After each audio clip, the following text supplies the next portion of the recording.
हिमालय की गहराइयों में छिपी एक ऐसी रहस्यमयी गुफा जो सदियों से लाखों लोगों को अपनी तरफ खींचती आ रही है। आज के इस एक्सप्लेनर में हम विज्ञान और आस्था के उस अनोखे संगम को डिकोड करेंगे जो सच में नामुमकिन सा लगता है। अब सबसे बड़ा सवाल ये उठता है कि आखिर कोई ऐसी जगह जाना ही क्यों चाहेगा जहां खून जमा देने वाली ठंड है, रास्ता जानलेवा है और पहुंचना अपने आप में एक बहुत बड़ा टास्क है। इसका सिर्फ एक ही जवाब है, एक ऐसी अलौकिक घटना की झलक पाना जिसे आज तक कोई भी साइंस पूरी तरह से समझा नहीं पाई है। तो चलिए, भाग 1, द आइस लिंगम मिस्ट्री। सबसे पहले बात करते हैं इसी गुत्थी की, बर्फ के शिवलिंग का रहस्य। 13,600 फीट। जरा इस नंबर पर गौर कीजिए। श्रीनगर से करीब 135 किलोमीटर दूर समुद्र तल से इतनी ज़्यादा ऊंचाई पर यह जगह है जहां नॉर्मल तरीके से सांस लेना भी किसी जंग लड़ने से कम नहीं है। और जब कोई इस गुफा के अंदर कदम रखता है तो इसका विशाल आकार हैरान कर देता है। ये कोई छोटी मोटी जगह नहीं है। 19 मीटर गहरी, 16 मीटर चौड़ी और 11 मीटर ऊंची ये गुफा है। और इसके ठीक बीचों बीच प्राकृतिक रूप से बनता है बर्फ का वो स्तंभ जिसे शिव का साक्षात रूप माना जाता है। और मजे की बात यह है कि इसके बनने में किसी भी इंसान का कोई हाथ नहीं होता। अब यहाँ जो विरोधाभास है वो सच में चौंकाने वाला है। गुफा के बाहर जो बर्फ गिरती है वो इतनी नरम होती है कि किसी की भी स्किन पर गिरते ही पानी बन जाए। लेकिन अंदर अंदर जो ये प्राकृतिक शिवलिंग बनता है उसकी बर्फ इतनी ठोस, इतनी रॉक सॉलिड होती है कि वो हफ्तों तक पिघलती ही नहीं। और सबसे बड़ा अजूबा तो ये है कि ये बर्फ का स्तंभ चांद की कलाओं के साथ अपना आकार बदलता है। मतलब जैसे जैसे चांद बड़ा होता है इसका आकार भी बढ़ता है। श्रावण पूर्णिमा यानी रक्षाबंधन के दिन ये अपने पीक पर होता है और फिर चांद के घटने के साथ साथ ये भी धीरे धीरे छोटा होने लगता है। हैला कमाल की बात। भाग 2, अनकवरिंग द ट्रू हिस्ट्री। अब आस्था से थोड़ा आगे बढ़कर इसके असली इतिहास की तरफ चलते हैं। अब यहाँ जो बात है वो बहुत ही दिलचस्प है। अक्सर एक कहानी सुनने को मिलती है कि 16वीं सदी में बूटा मलिक नाम के एक मुस्लिम चरवाहे ने इस गुफा को खोजा था। लेकिन जब हम 12वीं सदी में कल्हण की लिखी राजतरंगिणी जैसे प्राचीन ग्रंथ देखते हैं तो पता चलता है कि लोगों को इस गुफा के बारे में बहुत बहुत पहले से पता था। और तो और आर्कियोलॉजिकल एस्टिमेट्स और नीलमत पुराण जैसे प्राचीन ग्रंथों को देखें तो ये गुफा कम से कम 5000 साल से भी ज्यादा पुरानी है। मतलब ये महाभारत काल से भी पहले मौजूद थी। ये आंकड़े साफ बताते हैं कि इस जगह का इतिहास हमारी सोच से कहीं ज्यादा गहरा और पुराना है। भाग 3, द टेल ऑफ इमोर्टैलिटी। अब इतिहास के पन्नों से निकलकर हम उस अमर कथा की तरफ चलते हैं जिसने इसे इतना पवित्र बना दिया है। पौराणिक कथाओं के अनुसार शिवजी को एक ऐसी सीक्रेट जगह चाहिए थी जहां वो पार्वती जी को अमरता का रहस्य बता सकें और कोई भी उसे सुन ना पाए। इसीलिए उन्होंने इस दुर्गम गुफा को चुना। लेकिन ये सफर आसान नहीं था। रहस्य को पूरी तरह सीक्रेट रखने के लिए शिवजी ने रास्ते में अपने हर साथी, हर मोह को पीछे छोड़ दिया। पहलगाम में नंदी को छोड़ा, चंदनवाड़ी में चांद को, शेषनाग में अपने सांप को, महागणेश में अपने पुत्र को और फाइनली पंचतरणी में 5 तत्वों को त्याग कर ही वो इस गुफा तक पहुंचे थे। इसी कहानी का एक और बहुत ही इंटरेस्टिंग एंगल है। कहा जाता है कि जब वो अमर कथा सुनाई जा रही थी तो वहां एक शुक यानी तोते ने उसे छुपकर सुन लिया था। उसी के वंशज माने जाने वाले 2 अमर कबूतर आज भी इस गुफा में देखे जाते हैं।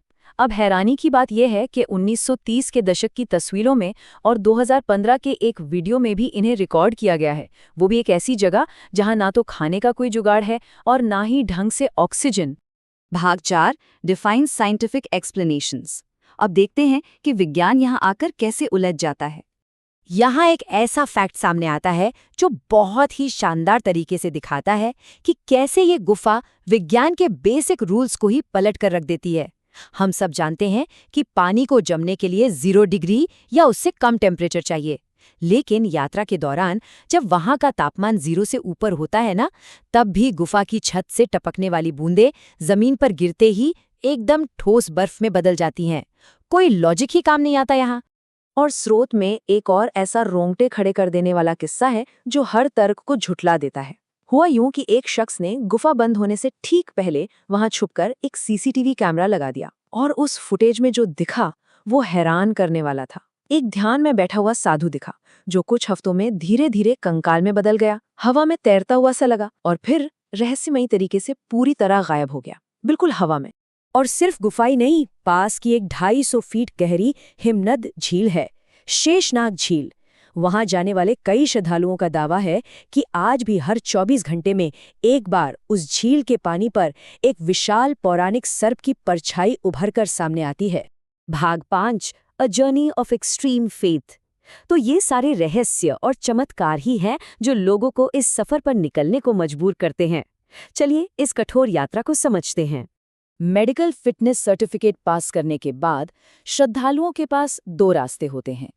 पहला है पहलगाम वाला रूट, जो 46 किलोमीटर लंबा है। ये थोड़ा धीरे धीरे ऊपर चढ़ता है, लेकिन बहुत थका देने वाला है।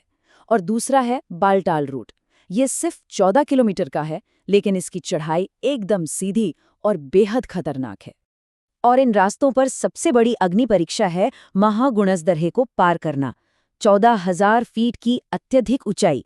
इस पॉइंट पर ऑक्सीजन लेवल इतनी तेजी से गिरता है और खून जमा देने वाली ठंडी हवाएं इतनी चुभती हैं कि इंसान की हिम्मत जवाब देने लगती है। लेकिन बात सिर्फ कुदरत की कहर की नहीं है।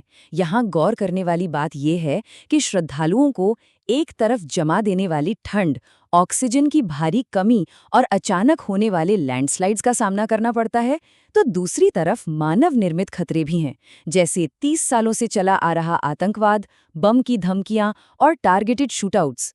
ये इस पूरी यात्रा का एक बहुत ही दुखद और स्याह पहलू है, जिसे स्रोत में साफ तौर पर मेंशन किया गया है।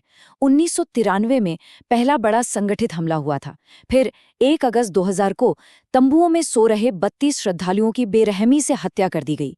2017 में एक बस पर हमला हुआ, जिसमें 8 लोगों की जान गई। लेकिन इन सब भयानक घटनाओं के बावजूद हर साल यहाँ आने वाले भक्तों की संख्या घटती नहीं, बल्कि बढ़ती ही जाती है। और इसी वजह से इन तमाम खतरों को देखते हुए सुरक्षा का जो घेरा होता है, वो बिल्कुल अभेद्य रखना पड़ता है। सीआरपीएफ, इंडियन आर्मी और जम्मू कश्मीर पुलिस के जवान 24 घंटे वहां मुस्तैद रहते हैं।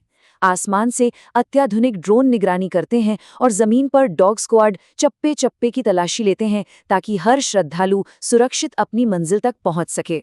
तो इन सब बातों को जानने के बाद ये खतरे, ये रहस्य, ये विज्ञान को चुनौती देने वाली घटनाएं आखिर में बस एक ही सवाल छोड़ जाती हैं। क्या ये सिर्फ वो बर्फ का भौतिक आकार है जो लाखों लोगों को इतनी दूर तक खींच लाता है, या फिर ये इंसान के विश्वास की वो असीम, न टूटने वाली ताकत है जो खौफ, विज्ञान और मौत के खतरे से भी कहीं ज्यादा बड़ी है? शायद यही वो अटूट आस्था है जो इस गुफा को सच मायनों में अमर बनाती है। इसी विचार के साथ हम आज के इस एक्सप्लेनर को यहीं खत्म करते हैं।